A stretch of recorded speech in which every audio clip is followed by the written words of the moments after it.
70 रुपए से इन्होंने 40 रुपए, एक बहुत एक मेजर आई थिंक रिडक्शन है, जिससे कि मुझे यकीन है कि जो सरमायाकार जो इन्वेस्टर जो हैं उनको बहुत हौसला मिलेगा। ईवी जो प्रोजेक्ट है इलेक्ट्रिक व्हीकल्स, इसको अगर आपने प्रमोट करना है, बिजली की जो फराहमी जो है उसकी कीमत मुनासिब होगी, वो आगे चलेंगे। मौसमियाती तब्दीली की वजह से दुनिया परेशान है। माहौल को आलूदगी से पाक करने के लिए दुनिया भर में तेजी से काम हो रहा है। ईवी कल्चर को फरोग दिया जा रहा है। पाकिस्तान में भी ईवी प्रोजेक्ट से माहौलियाती आलूदगी कम होगी। वजीर आजम शहबाज शरीफ का इलेक्ट्रिक व्हीकल्स पॉलिसी के जरिए माहौल के तहफ्फुज का अज़्म, कहा लोग बिजली के स्टेशन लगाएंगे तो मुनासिब कीमत पर बिजली भी मिलेगी। माहौल को आलूदगी से बचाने के लिए दुनिया में तेजी से काम हो रहा। सनतों के लिए बिजली 70 रुपए से कम करके 40 रुपए करना काबिल सताइश है। टैरिफ में कमी पर वज़ीर तवानाई और उनकी टीम को मुबारकबाद पेश करता हूँ। बिजली सस्ती होगी तो सनतें बढ़ेंगी।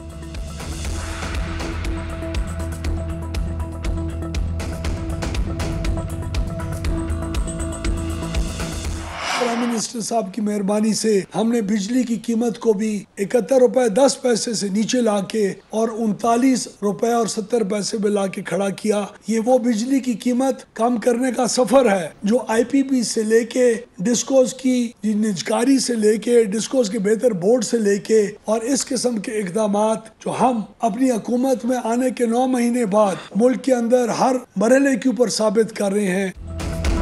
इलेक्ट्रिक व्हीकल्स चार्जिंग स्टेशन के लिए बिजली 45% सस्ती। चार्जिंग स्टेशन को 1 यूनिट 71 रुपए के बजाय 39 रुपए 70 पैसे में मिलेगा। वफाकी वज़ीर तवानाई का दीगर सार्फिन के लिए भी बिजली सस्ती करने का ऐलान। कहते हैं कुछ ही अरसे में खित्ते की सबसे सस्ती बिजली आवाम तक पहुंचाने के काबिल होंगे। पावर डिवीजन बिजली के मसाइल कम करने के लिए काम कर रही है। अवाम हुकूमत की इलेक्ट्रिक पॉलिसी से फायदा उठाएंगे। इलेक्ट्रिक गाड़ियों को फरोग देने के लिए इकदाम कर रहे हैं। इलेक्ट्रिक मोटरसाइकिल पर मुंतकिल होंगे तो 100 रुपए से भी कम खर्च आएगा। चार्जिंग स्टेशन के टैरिफ में भी 45% कमी कर रहे हैं। 15 दिन में चार्जिंग स्टेशन लगाने की इजाजत मिलेगी। 18 से 20 लाख रुपए में कारोबार कर सकते हैं।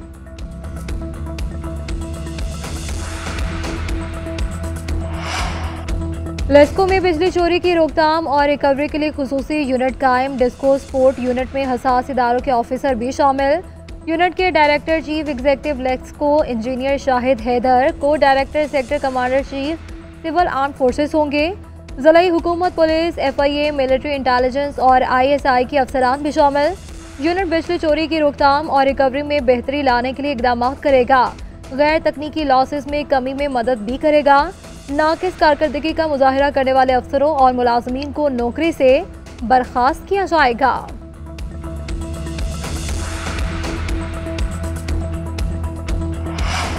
हुकूमती कोशिशों से मुआशी महाज पर कामयाबी का सफर जारी है। आलमी बैंक का पाकिस्तान को 20 अरब डॉलर देने का वादा। रकम 10 साला कंट्री पार्टनरशिप फ्रेमवर्क के तहत दी जाएगी। रकम का तकरीबन 3/4 हिस्सा इंटरनेशनल डेवलपमेंट एसोसिएशन के जरिए फराहम किया जाएगा। बकिया पैसे international bank for reconstruction and development के तहत दिए जाएंगे। वज़ीर आज़म शहबाज शरीफ का यकीन दहानी का खैर मकदम, कहा आलमी बैंक और पाकिस्तान का 10 साला शराकतदारी फ्रेमवर्क अहमियत का हामिल है। 6 शोबों पर तवज्जो मरकूज है। मेयारी तालीम, ग़ज़ाइयत और मौसमियाती तब्दीली शामिल हैं। क्लीन एनर्जी, जामे तरक्की और निजी सरमायाकारी के फ़रोग़ पर तवज्जो देंगे।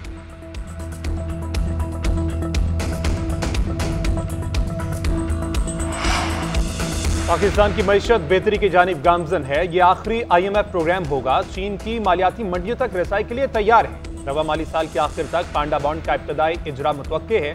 वज़ीर ख़जाना मोहम्मद औरंगज़ेब का गैर मुल्की अखबार को इंटरव्यू, कहा पाकिस्तान की IMF से बेल आउट के बाद क्रेडिट रेटिंग में बेहतरी आई है। आलमी एजेंसी से B की दर्जा बंदी मुतवक्के है। पाक चीन राहदारी दोनों ममालिक के लिए अहम है। पाकिस्तान में चीनी शहरियों के लिए सिक्योरिटी इक़दामात जारी हैं।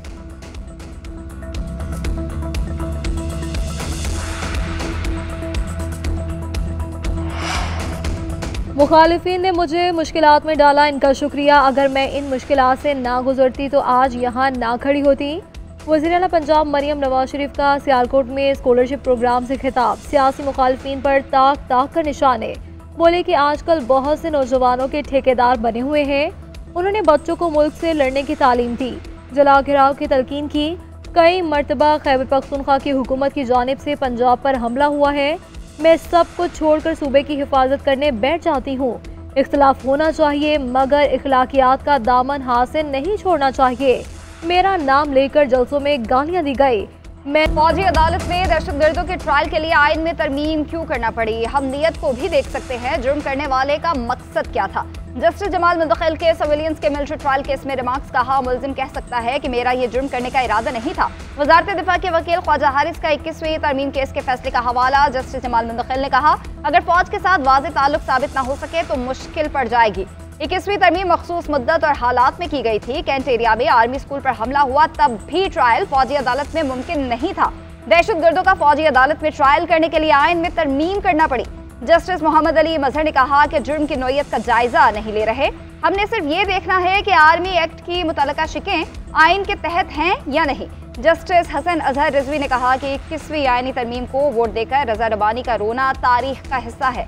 जस्टिस जमाल मुंतकिल ने रिमार्क्स दिए, रजा रबानी ने खुद अदालत में बताया था कि उनके हाथ पांव बंधे हुए हैं, वो बाअसूल आदमी हैं, उनका वोट देकर रोना समझ आता है। केस की समाअत कल तक मुलतवी।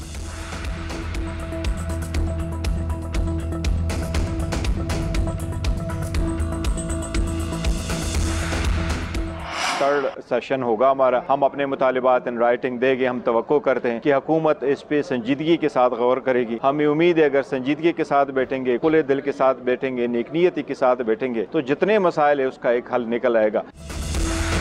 मुज़ाकरात का तीसरा दौर कल होने जा रहा है। उम्मीद है हुकूमत संजीदगी से इस पर सोचेगी। हम खुले दिल और नेक नीयती के साथ बैठेंगे तो मसाइल का हल निकल आएगा। बातचीत सियासी इस्तेहकाम और जमहूरियत के लिए जरूरी है।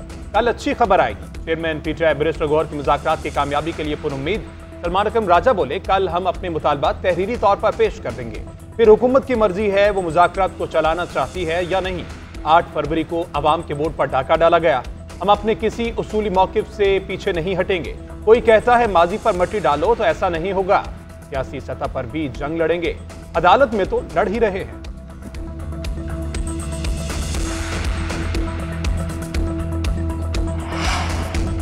पीटीआई के तहरीरी मुतालबात पर इत्तेहादियों से बहस के बाद इनको जवाब देंगे। अगर पीटीआई जुडिशल कमीशन चाहती है तो इसके TROs क्या होंगे, इस जुडिशल कमीशन के इख्तियारात क्या होंगे, रिपोर्ट कितनी देर में पेश करेगा। अहमियत तो इन चीज़ों की है जिस पर अभी तक कोई बात नहीं की गई।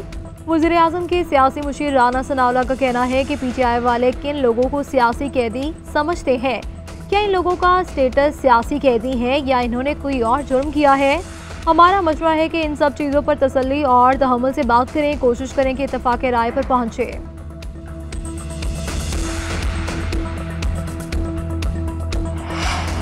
बानी पीटीआई के खिलाफ बनाए मुकदमात में कुछ नहीं है। हुकूमत हर केस को ओपन एंड शट केस कहती है। ये ओपन केस बनाते हैं, अदालतें शट कर देती हैं। बैरिस्टर अली जफर का सेनेट में इजहार ख्याल, कहा Toshakhana case Islamabad high court ने एक दिन में खत्म कर दिया। किसी जगह शवाहिद पेश किए, ना ही कोई सबूत है। टायर बेचने वालों को गवाह के तौर पर पेश किया गया।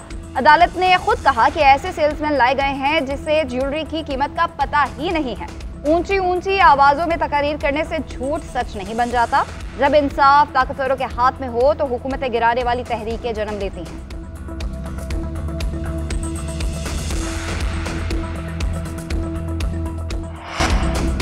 चीफ इलेक्शन कमिश्नर और अरकान की तकर्री तहरीक इंसाफ का पार्लिमानी कमेटी की तश्कील का मुतालबा। सेनेट में अपोजिशन लीडर शिबली फराज और कौमी असम्बली में कायदे हिज़्ब इख्तिलाफ उमर अयूब के खतूत। चेयरमैन सेनेट और स्पीकर कौमी असम्बली को लिखा कि चीफ इलेक्शन कमिश्नर की मुद्दत मुलाजमत 26 जनवरी को मुकम्मल हो रही है। आर्टिकल 213 के तहत आईनी तकाजा पूरा करने के लिए कमेटी बनाई जाए। इलेक्शन कमीशन के सिंध और बलोचिस्तान के अरकान भी 26 जनवरी को रिटायर होंगे।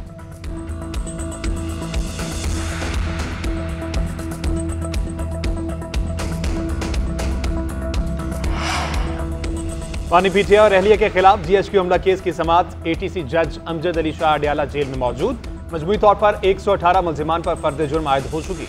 नामजद मुल्जिम आसिम के खिलाफ इश्तिहारी करार देने की कार्रवाई जारी। आज इस्तगासा के 5 गवाहान की शहादत कलमबंद की जाएगी। उमर अयूब ने CCTV फुटेज फराहम करने की दरख्वास्त दायर कर रखी है।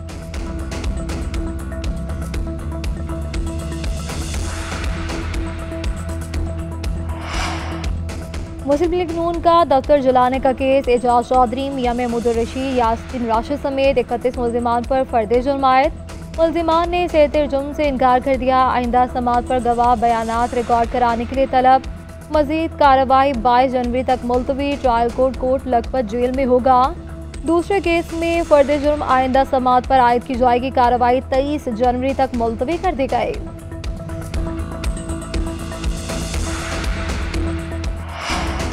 दुनिया चांद पर चली गई और हमारा इंटरनेट का मसला हल नहीं हो रहा। हम तो मैसेज भी नहीं भेज सकते। सेनेटर असलम बबड़ू का सेनेट इजलास में शिकवा। ज़ीशान खानजादा ने कहा कि मोबाइल फोन पर इंटरनेट की रफ्तार सिर्फ इस्लामाबाद में तेज है, बाहर निकल जाएं तो स्पीड पूरे मुल्क में नहीं। वज़ीर मुमलिकत फ़िज़ा फ़ातिमा ने जवाब दिया, PTA ऑडिट करके इंटरनेट स्पीड को चेक भी करता है और रिपोर्ट भी शेयर करता है। पाकिस्तान में इंटरनेट सार्फिन की तादाद 25% बढ़ी है। ज्यादातर मसाइल ब्रॉडबैंड में हुए, फिक्स लाइन पर मसला नहीं। इंडस्ट्री फिक्स लाइन पर ही है। पूरा पाकिस्तान 274 मेगाहर्ट्ज पर चल रहा है। इंटरनेट की रफ्तार बढ़ रही है।